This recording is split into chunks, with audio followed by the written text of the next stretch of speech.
He says, I'm calling my teacher because I don't want to be here with you. I want him to come pick me up. Oh. Harder. Welcome to the Brain Lady Podcast with your host, Karen D. Wood, the resident brainiac. Get ready for a mind-expanding journey as we unravel the mysteries of the brain from Notes from the Couch.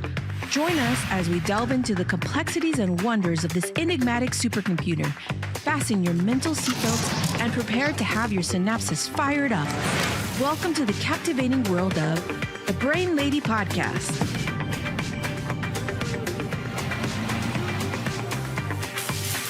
And welcome back. My name is Karen D. Wood. I'm a licensed clinical social worker here in the podcast lair with Villanueva and some strange guests we have with us today. Hey, Jermaine. What's up, Wood? It's so been excited to be back in the lair or on the lair because I'm in Seattle, but I'm so glad to be zoomed in with you today. It's been a while since we've had you, getting you settled with your move and all that good things. So we're glad to have you back today. I'm glad to be back. It's been too long. This is the first of two episodes. The one we're doing now and then the next one we'll bring to you, but they're both related. Yeah. They're both related to someone saying, remember we talk about quotes that happened in one of my sessions. And the quote that this lady said was, I'm trying not to bite the apple. I'm trying not to bite the apple. So we're going to do two podcasts on what that means, what it means physically, neurologically, and then what we can do about it when we're in that state of tension. Because when we're biting an apple, we are entering a phase in our mind where we're going into tension zone. And so it's all by habit. And if we keep going, the picture's not going to be good. So that's what we're going to be talking about and then what to do about it. So the client in my office was a young mom. She has twins. At the time, I think they were 4. I think they're 8 now, but at the time they were 4. I know all about twins. I thought you'd like that. And one of the twins and her husband is probably on the spectrum. So life in her house can get pretty complicated. So she thinks she's got things going A, B, C, D, E. And then either one son or her husband spins out on her. Yeah. And then they say things to her to engage to her. Basically that it's her problem this is happening. And then there goes the races, right? Mixing idioms, which is not good. But the point is, it's a repeat thing and it's not good. Now, you have a multitudinous children situation in your house. Tell us how many kids you have. A multitudinous. Who's in your multitudinous? We got Noah. He is my oldest. He now is 11 years old. Can't believe he's 11. Man, I know you're not gonna agree with this one, but he does have a cell phone. Nah, 11 years old. He does. And he has a cell phone because here in Seattle, 6th grade is considered junior high.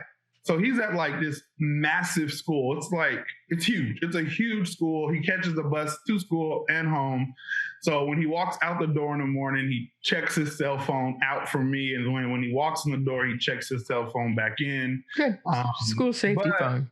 Yeah, but he just needs it. He's at this big old school. He's catching the bus. His mom and I are working full time. We're kind of all over the place. So it's just good for him to be able to check in, and there's no social media on there. There's none of that. The only thing he asked for to be on his phone was, Dad, can you put that Cash App thing on my phone so you can send some money? That's the only thing he asked for. That's a different day and age, isn't it? On his phone, I said, absolutely not. You're not getting Cash App on your phone. No. But yeah, he has a phone. He has like 10 numbers saved between aunties and uncles and grandparents, and yeah, that's about it. So, and then I have Mason. He is 6, and then Kaden and Carter. They are 5. They just started kindergarten. So that in itself is a whole apple tree. It's an apple tree. But we'll get into that tree. I planted that apple, that seed 5 years ago, and now it's a full flourishing apple tree. Let me tell you, Wood. So you have some good examples for us. If we use the phrase "don't bite the apple" as a habit of response, which one of your babies can you feel yourself biting the apple, grabbing the situation, getting ready to run with it. Who can set dad off? Carter. My Carter, one of the twins. My guy, he just be doing stuff. I mean, we've been in school, a month and a half. I've gotten several phone calls for just random stuff. I got a call just the other day at recess. My man was climbing the gate, trying to leave recess. He leaves class at times. Mason used to do this leaving the class thing. Now Carter is starting to do this leaving the class thing. The teacher dropped him off at the library the other day. Dropped the whole class off at the library. All the students are there at the library. The librarian looks over and Carter has her phone. And she walks over, Carter, what are you doing? You can't be on the phone. He says, I'm calling my teacher because I don't want to be here with you. I want him to come pick me up. Carter. So Carter is the guy. He's the guy. When I want to bite the apple, when I'm ready to snatch his face off, it's Carter. Carter's going to be an orchard. Yeah. Yeah, it's Carter. Now, one of our other phrases, because we have over 100 of food phrases we could play with today. Yay. Okay. The apple does not fall far from the tree. Does that say anything about? Yeah, Carter and his mama, they right there together. His mama. Carter well carried. Well carried. From his mama. He's right there with her. Him and those two. I get it. That part of the orchard. Yeah. Noah, I think my Noah, he's my oldest. He's a lot like me. He's just, so the other day, actually yesterday, he comes home and he tells me, Dad, we were in class today, and right before, the end of the day, teacher always has just random questions for the class. So she asked the class, what is your favorite animal? And all the classes, my favorite animal is a tiger, it's a bear, it's a wolf, it's all the animals, it's Black Panther. And my guy Noah, he goes, my favorite animal is a donkey. And then everybody goes, a donkey? What? Why a donkey? And he goes, because Jesus rode into Jerusalem on a donkey. There you have it. Good answer. Oh, that's my guy. But to use another fruit phrase, he does not give a fig about anybody else's responses. No, not Noah. Noah does. He loves talking about Jesus. He's already had 2 friends come to church with us, which is amazing. I had 2 of his friends over. So I had my 4 boys plus 2 of Noah's boys last night watching the football game, watching the Niners game. So I had a house full of boys, and I'm still learning. I've been married 12 years. I'm still kind of learning this whole marriage thing. I didn't tell Ashley that we don't have extra kids at the house. Oh, you didn't?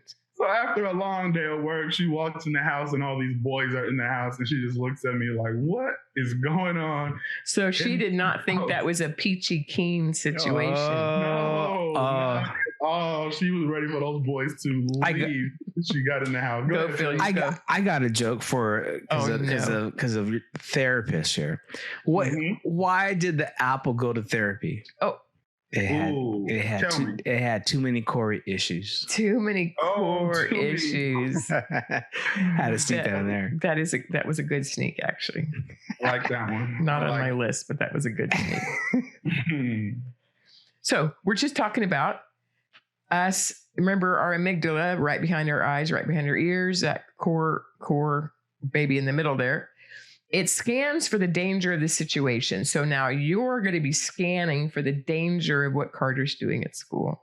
Right. And so on the screen, we see this amygdala where it's right behind the eyes, right behind the ears, scans for danger. That's its job. And the reminder from previous podcasts that in trauma, it can get swollen and then get hypervigilant.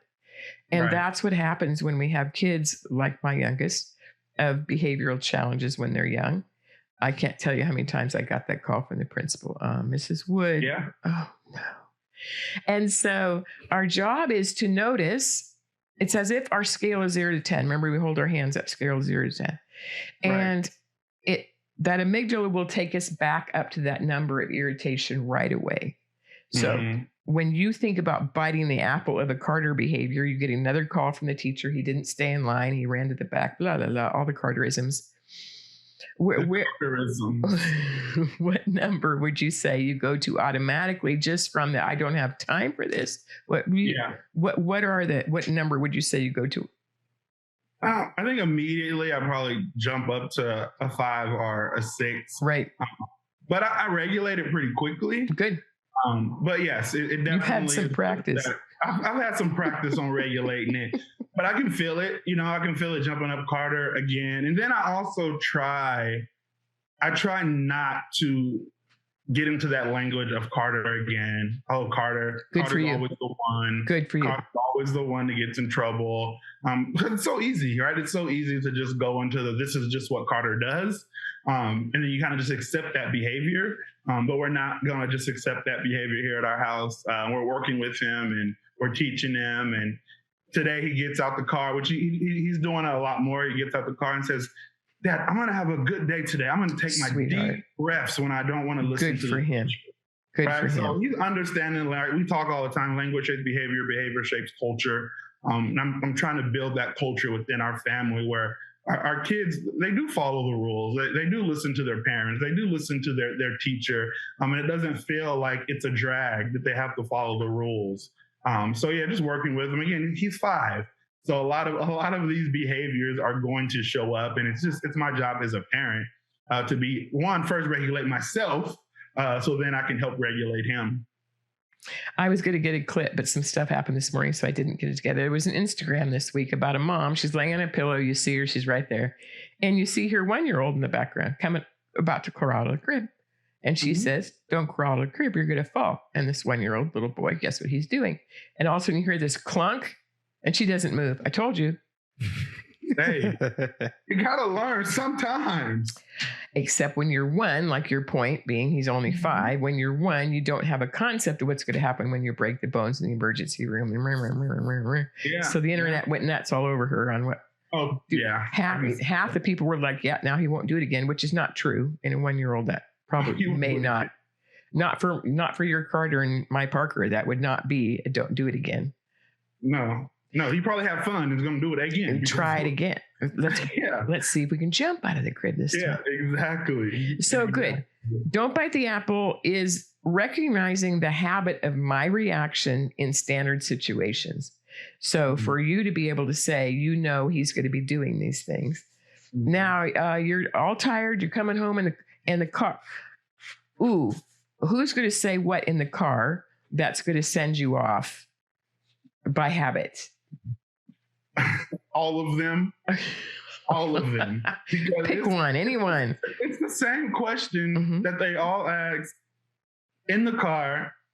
One will ask 30 seconds later, 10 seconds. They all ask, Dad, what's for dinner? Boys, we will eat when we eat. And then sometimes I do tell them, this is what we're having for dinner. And then the next kid will still ask, what's for dinner? What are we eating? I don't know why that what's for dinner gets under my skin all the time, but it does. So it's a good example. Yes, and then, then we can go to the 4 steps we use for clear thinking that we talk about a lot in this podcast because it's kind of the core of our counseling centers is outcome-based thinking. Number 1 is notice the tension. So what's the tension when you feel that? Number 2, but here's the trick. If we go to do the second step, which is what's the outcome of the picture without acceptance, when we're all tired and hungry, excuse my dyslexia there, when we're all tired and hungry, so on the screen you can see there's our 4 boxes for those of you watching online. Number 2, so the big box is the boys keep asking. And when I'm tired and hungry, I can't moderate myself and my reaction so that when I get to number 3, what's the outcome of the picture with acceptance? We're all tired. We're hungry. We'll be home in 8 minutes. Those factual things are much harder to find. So when we talk about don't bite the apple of what's for dinner, it's a great plan until we're tired and hungry and there's all those mouths in the back of the feet like chirping birds, right? Yep. So our job is to notice in a habit situation, what are the phrases that set me off? So you did a good example. Well done. What's for dinner, right? In our house, our precious house right now, it's, I can't hear you. Well, when I hear that the third to fifth time, I can feel myself doing that internal rocket shit thing. And I can say, hey, what's the outcome of the pitch? Oh, I'm gone. So I'm trying to just grab the phrase to be able to say, this one I don't have to react to. So if I could, it's, we've talked about it before under another bent of complaint. If we can identify our complaints, then we're less likely to be so impacted. It's basically what we're doing here. So good. I'm going to grab the phrase of, what are we going to eat? Because you're really training your amygdala. The phrase is not danger. Because right next to your amygdala is that memory tube, that hippocampus. If you hold up your fingers, your fingernails. Yep, there it is. The thumb then becomes that tube where all the memories are. You now have many memories of grandma. And Russell would ask so often, how much longer? And she would come up with these maddening phrases like 6911. So here's this poor little guy trying to learn time. How much longer? 6911. Which was her way of saying, quit asking. That's hilarious. But as we didn't say 6-7. That's true. 12 hours, don't ask. So we're just trying to say with all these fruit phrases, like, well, if she had said at that point, turn the lemon into lemonade, that wouldn't have gone over well either, right? So, but first we're turning the camera on ourselves to say, these are the habits I have of reacting. And then I would like you to know, this is how I'm going to respond to you consistently every time on this one. And that can be really, really tricky, especially when you have multiple people. That's what we'll focus on in the next podcast. How do you do it with multiple people? So what we're thinking about is what in our body. So we're moving now on from the session part onto the sensation and body part. Where do you feel it in the car when 4 little boys are saying, when's dinner? What's for dinner? How can you tell you're going from a 6 to 7? For me, just as soon as I hear the what's for dinner, I know that 3 more what's for dinners are coming. That's good. That's good anticipation. And even if I say it, there are times I'm saying, okay, we're having chili dogs for dinner. Carter, we're having chili dogs. Mason, we're having chili dogs. Noah, we're having chili dogs. There are some times that does work, right? When I single each kid out. You're landing it for them. Exactly what we are having for dinner. But it took me some time to realize, okay, I need to tell each kid every single time, because if I just say it to the car, it's like no one's listening besides the one kid that asked the question. Well, you have how many space, the final frontiers sitting in the back seat. You don't know where they're at that moment. So good. You figured out how to land it. Good. And then, so just to review from other podcasts, that's that sympathetic system from our vagus nerve is going to join our whole body to be upset, to say this is dangerous again. Yeah. Because remember that internal limbic brain, it doesn't know time or truth. Right. It doesn't know the boys have been good the rest of the car. It doesn't know. So on the screen, we've got a brain sideways. And that internal system there, that limbic system, the amygdala, hippocampus, there you can see that corpus callosum, which wraps around everything on the inside. It's as if you have your hand up and it wraps around your hand. That's that corpus callosum, which is part of your balancing system to get things to the front of the lobe so you can view and plan what you're doing here. So, and that can be tricky. Oh, George, speaking of a lot of corpus callosum, you need an updated picture. Oh, you do. Wow. Look how little Noah looks. I know. They are so small in that picture. Yeah, we need a new picture. We'll get one. Almost wondering if it triggered you right now, but just want to make sure. There they are. And they all have those amygdalas and hippocampus and vagus nerves. And our job then is try to get the parasympathetic system engaged to be able to say, hey, amygdala, I'm not in danger. This is just irritating. Hey, amygdala, I'm just tired. But sometimes we have to use different parts of our cortical self and our body to tell that amygdala we're not in immediate danger. Go ahead, Phil. So a quick question here, because you guys are the veteran parents. So you use an example of food. I'm hungry, or when are we going to eat, right? So a lot of times, as I'm trying to figure out, is Mia, I have a 5-year-old too. She's 5. She's crazy. I don't think as boys, she's a princess though. She's a princess. Yes. You got a princess in yes. Is like her saying that she's just trying to wonder if I know it's time to eat, or she's just to remind him she's hungry. She's hungry. She's hungry. It's hard to know because sometimes, like his little boos, they just have the habit of asking. It's just a habit of asking. Regularly. They eat regularly. They have snacks regularly. They're not starving. They're not. But another thing we have to remember about little kids, this is why they like to watch movies how many titimes. Right. Tell how old our household was, because we watched Lady and the Tramp a million times. Oh, wow. I love that movie. My sister Marissa had watched Little Mermaid all the time. The Lord spared me from that one. When our kids are little, when they watch a movie, we think they're just got the whole story of Lady and the Tramp, but they're just picking up little bits based on their maturity. So when they're asking over and over again, are they really picking up different bits of the story? So when they're saying, what are we having for dinner? Is it meatballs, or is it really who else is going to be there? And what are we doing after dinner? Are there other sequential bits of information they're trying to get? Or is it a habit just to say anything 3 times? So then to say, I think you have that information. Can you tell me when we're having dinner? Oh. Because then that stops the habit of the repeat, especially when you get to Noah's age, 11. I don't want my dad saying to me again, what's the answer? So I'm going to ask it once, get the information. I'm not going to ask again. But that's key right there. Because 11 years old, I think right now, Mia as a 5-year-old, it's really cute. There's one thing that she says that's really cute. My wife and I, she was after we say whatever, she's like, "What you say?" Yes. She's like, "No, what you say? What you say? What you say?" And I said it several times, but I kind of see how long she'll go with it. But why? The whole why thing. So I think at 11 years old, it probably will be a little annoying, right, Mr. Jackson? but at her age, what other bits of information might she really be putting in? Is she picking up on your tone of your voice? Yes. Is she picking up on a new word she hasn't had before?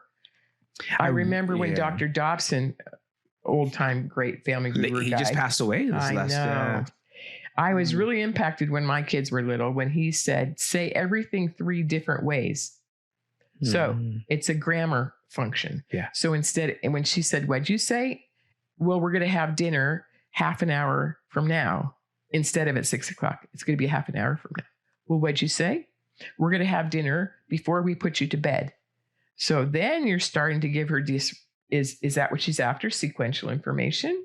Is it, you'll get an idea, or is she just messing with you by repeating it because she just wants repeating it? A conversation with mommy or daddy. I just wanted to see you hear me and wanted to interact and make sure we're not on our phone or something like that. I don't get on my phone. But so I love it. But she's in a cute phase. How can I deny that? But there is a transitional phase from when we are giving them most of their information, 2, 3, to when they're starting to make their own conclusions, 6, 7. There's a gap in there where they do rely on us for a lot of this sequential information. And so we have to kind of see without irritation in our voice. Yes. I love it. Go ahead. No, I'm just saying that part without the irritation. It's so true. And so easy. Try that little trick of saying, I think you have the information. Can you tell me when we're having dinner? And then they'll just walk away and you're like, oh, I thought so. Yeah. But it might make for the conversation, especially if you say it 3 different ways. That might lead to the conversation about what we're doing after dinner or what are we doing tomorrow. Phrasing it 3 different ways may give her another piece of conversation to continue. But the 3 different ways was really about introducing young ones, I think 6 months to 2, more grammar structure. Oh, nice. Because we tend to answer in one word instead of a whole, sentence structure. So you can experiment with that. I like that. So yay. Jermaine Jackson is not in the house, but he's in the digital house. He's in the digital house. It's so nice to be back on with y'all. He's going viral on all the reels out there. I see it. You're preaching with all the lights and all the pyrotechnics. I know. My brother, I just have to say personally here, I'm very proud of you and your wife and taking that step of faith. That's a big thing. That move was a big step of faith. Yes. It's a big deal, especially I've known Phil my whole life. And God is always interesting because he moved 3 miles from where my sister lives. Yeah, Wood actually was up here. So when I go to visit, when I went to visit her sister, got to see the whole church, the whole family, and pizza. So we got to hang out with Wood a few months ago, which was nice. So I thought that was really fun. I still tell the story. I actually told it a couple weeks ago, Phil, about the very first time. In the middle of worship at our 180 youth group back in the day, Philip invites me up on stage in the middle of worship with no warning. No warning. To share something that I had shared with him. And I grab the microphone and I stand there and I feel like I'm talking, but no words ever come out of my mouth. I was like frozen in fear. It was awkward. And then Philip just had to start worship again. And I look back and now I talk all the time and I don't shut up. But in that first moment of ever being on the stage with a microphone in my hand, I froze. Nothing came out of my mouth. I thought you were an extrovert. I remember that time. I thought, man, he's gonna go. He goes with it. And you froze like this. You're like, nope, done. Froze. Like I thought I was talking. Like I thought words were coming out of my mouth. I got up there, grabbed the microphone, all those lights, all those students. First time on stage, I froze. That's like this new dog we have. She's 5 years old and she's been through something. A new dog? Oh, wow. And if she doesn't want to go on the walk, she sits down, she's done. And she's a sturdy shepherd and there's no moving her. I'm sure there's funny tales in the neighborhood of me, all the things I'm trying to do, trying to get this dog moving. When she fawns, she's done. And you can't pick her up. Oh, no, she's too... Yeah. We have Yorkies. We could just pick them up. Oh, no. This is this girl has a Yorkie in one leg. So one leg is one leg Yorkie. Yeah. You know what that was? We'll do this for Jermaine here. Here. Oops, not that one. Not that one. There we go. We were doing squirrels right now. That's our advanced squirrels. We haven't done too badly today. That was good. That was good. We've been good today. But that's the new squirrel. So one of the other tools we talk about with clear thinking is using those boxes. So Phil, if you can get that box screen back up. The gift of the box is if you can't figure out why you're so frustrated and why you're going to bite the apple, it might because it's several topics. Like we can hear in your car full, it's 4 different kids, or it's 4 kids and the schedule, or it's 4 kids and I don't care to think about what's in the fridge, or it's 4 kids and we got to be done and turned out in 45 minutes to go somewhere else. If you can figure out what topic is in the boxes, that is going to help you figure out how not to grab the apple. Because if you try to grab all 8 boxes at once, the dinner's not going to go well at all. So one of the tools we have is to break things down in the boxes and then do your outcome-based thinking to figure out what would you look like in acceptance. Because here we are again. It's happening again. Correct, amygdala. Thank you very much. And this is what I want to look like this time. So step number 3, what would I look like with acceptance in this situation? Then my frontal lobe can open up and say, okay, here's how we're going to handle the next weird hour and a half. And then I don't have to rely on all my old phrases that come so quickly when I've got that apple in my hand, right? Right. Now, in the next podcast, we're going to talk about a lady, another client who said, I have thought so often about not biting the apple. I literally can't eat a real apple. Wow. Because she's got so many critical situations in her family. So we're going to talk about that. So today we had kind of fun just talking about fruit and the phrase, don't bite the apple.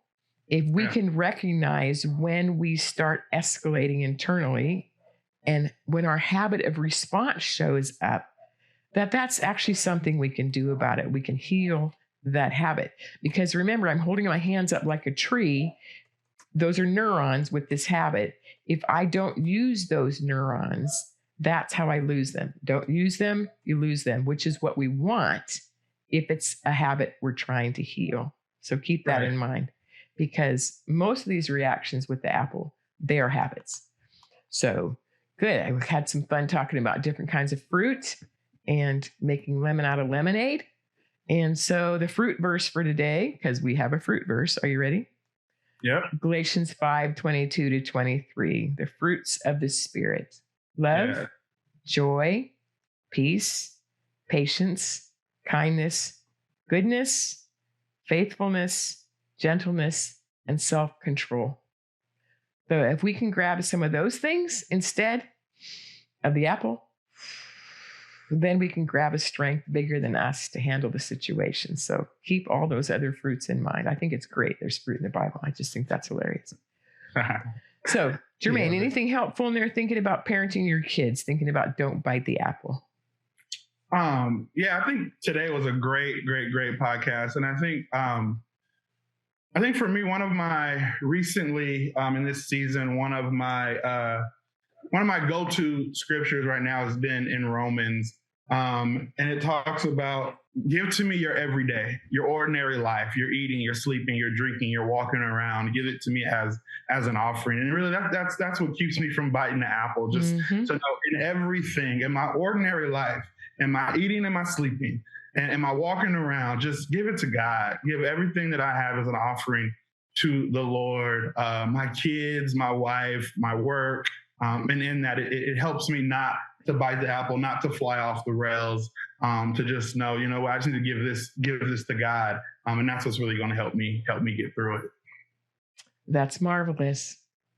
So delightful to have you back on. We'll see you again this next episode. Why don't you close us out?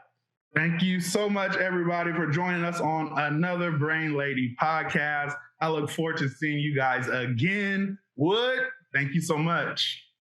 You're so welcome. And remember, taking a picture. Take a picture. And remember to buy the book Brain Prayers if you want to get some motivation about learning about the brain and pray for it. And check us out on the podcast website we have now, Brain Lady Podcast, where all of the episodes are listed, so you can check those out. And we'd really appreciate if you're watching on YouTube, comment. Let us know what you think, what you saw. And that will help us get our comments going, which we'd like to do. So thanks again for being here, Jermaine. All right. See y'all on the next one. All right, Wood. Sit up straight. Exhale.